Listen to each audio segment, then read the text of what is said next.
Talk about what tax really is, because there's been a lot of conversation, a lot of rhetoric and propaganda coming out from all sides about what the purpose of not just this new tax system, but tax in general is. So, at the end of the day, what tax is a revenue source for government. What government chooses to do with that revenue is totally separate, right? So, providing social services, building hospitals, roads, schools, whatever it might be, terrific, all wonderful things. No one with sound mind argues any of that. But at the end of the day, the core duty of tax is to take money from a group of people, being the citizens, the constituents of a location, a country, and distribute that to the government so that they can then do with it as they please.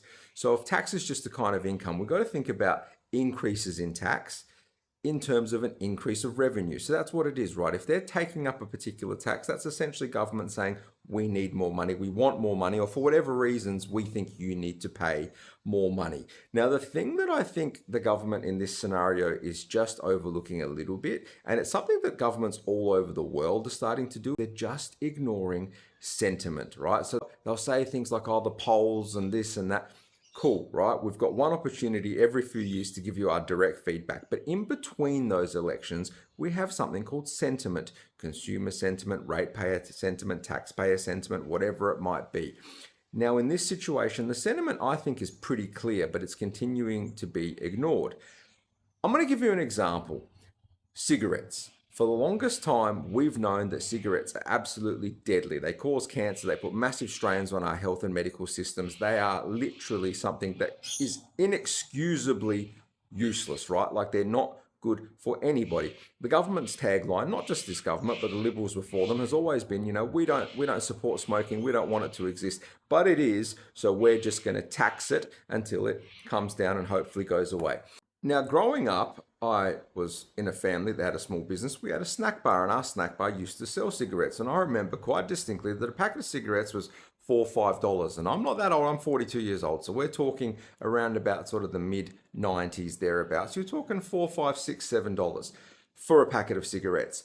Then slowly those prices increased, but the reality is that the base prices of the cigarettes didn't change that much. What changed was the taxes and excises that were attached to those cigarettes. Again, government line is we're increasing taxes to decrease the consumption, the use of that particular product. So now we've got a situation a few years down the track where a packet of cigarettes is selling for $40, $50, $60 as opposed to something that was selling for $5, $6 not too long ago. Again, government argument is that we are trying to reduce consumption of that product.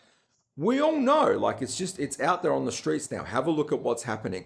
There is a tipping point. There's a point at which taxes push so far that even if they are for a good cause, it exposes everybody to the opportunity, to the exposure of criminality, to pushback, to people essentially getting to the point of saying it's too much, doesn't make any sense, and we're just going to ignore this and sidestep it all together. So what we have now is the cigarette wars, the tobacco wars. Why? Because the taxes were so crazy that it gave an opportunity for criminal enterprises to come in and essentially find their little corner of the market. The government used to make, let's say, $10 on a packet of cigarettes and 30% of the population smoked. For their company line and to make themselves look great, they pushed it to the point where they were making $30 or $40 out of a packet of cigarettes and maybe only 20% of the population smokes. So yeah, they get the wonderful win of less people are smoking, but the reality is they were making more and more money from this. They got greedy, they pushed too hard, and now what's happened? Society's pushed back. I'm not saying it's right, but if government really wanted to stop people from smoking, what could they do? Ban cigarettes. Make it illegal. Just remove them from shelves. There's a reason why you don't walk down the street and see junkies shooting up heroin directly into the vein on a park, well, in most places, on a park bench. Because somebody would stop and say, hey, that's illegal. But when you're allowed to sit there with a cigarette in your mouth, it's pretty hard to figure out which one's the legal one and which one's the illegally acquired one. So again, a situation where the government has chosen revenue and tax over doing what's best for society. This tax change, these property geared tax changes are no different. They're being packaged as a wonderful way to help young people into new properties. They're not going to. And the thing is, I'm going to keep arguing about this. Heaps of people are as well. But really, time will prove our point for us. We'll wind forward 3-4 years from now. Nobody's going to be in the property market any quicker or any better or any cheaper than they would have been without any of these changes. But productivity will go down. The supply of homes will go down. There'll be so many negative impacts.